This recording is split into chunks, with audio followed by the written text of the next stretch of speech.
NH10 শুধু একটি জাতীয় সড়ক নয়, উত্তরবঙ্গ ও সিকিমের অর্থনীতি, পর্যটন, বাণিজ্য এবং নিত্য প্রয়োজনীয় পণ্য পরিবহনের অন্যতম প্রধান ভরসা। প্রতিদিন হাজার হাজার যানবাহন এই পথ ব্যবহার করেন, ফলে যে কোনো প্রাকৃতিক দুর্যোগের প্রভাব সরাসরি পড়ে সাধারণ মানুষের জীবন, ব্যবসা এবং পর্যটন শিল্পের উপর। বিকল্প হিসেবে NH717 নির্মাণের কাজ এগোলেও বিশেষজ্ঞদের মতে শুধুমাত্র নতুন রাস্তা তৈরি করলেই সমস্যার স্থায়ী সমাধান হবে না। উত্তরবঙ্গ বিশ্ববিদ্যালয়ের ভূগোল ও ফলিত ভূগোল বিভাগের সহকারী অধ্যাপক ডক্টর ইন্দ্রজিৎ রায়চৌধুরীর মতে সমস্যার মূল কারণগুলির মধ্যে অন্যতম হল তিস্তা নদীতে ক্রমবর্ধমান পলি জমা এবং নদীর জলধারণ ক্ষমতা কমে যাওয়া। তার বক্তব্য, বৈজ্ঞানিক উপায়ে নদীর তলদেশ থেকে অতিরিক্ত পলি অপসারণ করা গেলে নদীর গভীরতা ও জল বহনের ক্ষমতা বাড়বে। এতে বর্ষাকালে অতিরিক্ত জল নদীর মধ্যে ধরে রাখা সহজ হবে এবং নদীর ভাঙন ও সড়কের ক্ষয়ক্ষতির আশঙ্কাও কমবে। NH10 এর যদি ইতিহাস দেখি, NH10 কিন্তু অতি প্রাচীন একটি যোগাযোগের মাধ্যম আমাদের শিলিগুড়ি এবং সিকিমের মধ্যে। অল্টারনেটিভ হওয়া দরকার, কেননা এই সড়কের উপর কিন্তু যথেষ্ট পরিমাণে লোড পড়ে।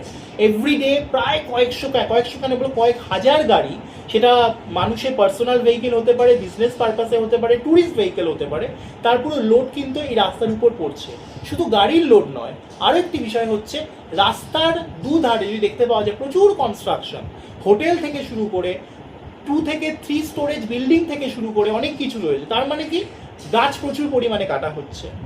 তো স্বাভাবিক নিয়মে গাছ আমরা কাটছি, কনস্ট্রাকশন করছি, সুতরাং আলটিমেটলি এই যে যাকে আমরা বলছি সিকিম এবং শিলিগুড়ি লাইফ লাইন NH10, তার কিন্তু রক স্ট্রাকচার সেটাও কিন্তু ভঙ্গুর, বেলে পাথরের অবস্থান। তো যে কোনো পরিস্থিতিতে ভঙ্গুরময়। এবং আরও যেটা আমরা জানি যে তিস্তাকে বিভিন্ন জায়গায় আটকে তিস্তার বিভিন্ন অংশে হাইডেল পাওয়ার প্রজেক্ট হচ্ছে।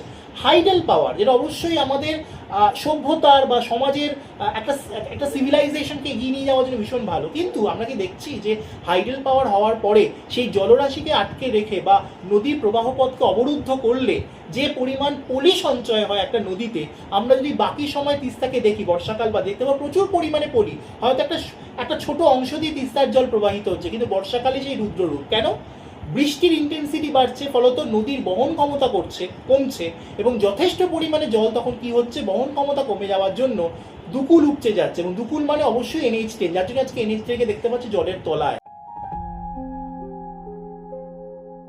তার বক্তব্য, তিস্তার উপর একাধিক জলবিদ্যুৎ প্রকল্পের প্রভাবেও নদীর স্বাভাবিক প্রবাহে পরিবর্তন এসেছে। রাস্তা বাঁচাতে নদী ব্যবস্থাপনা, নিয়মিত ড্রেজিং সবকিছুকেই একসঙ্গে গুরুত্ব দিতে হবে।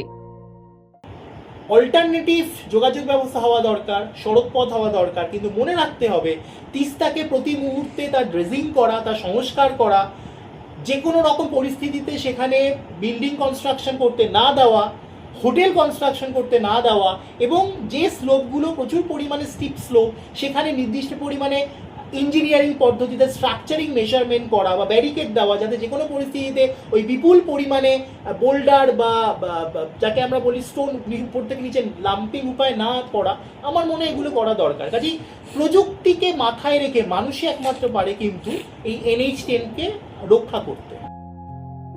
বিশেষজ্ঞদের মতে জলবায়ু পরিবর্তনের ফলে পাহাড়ি অঞ্চলে চরম আবহাওয়ার প্রবণতা বাড়ছে।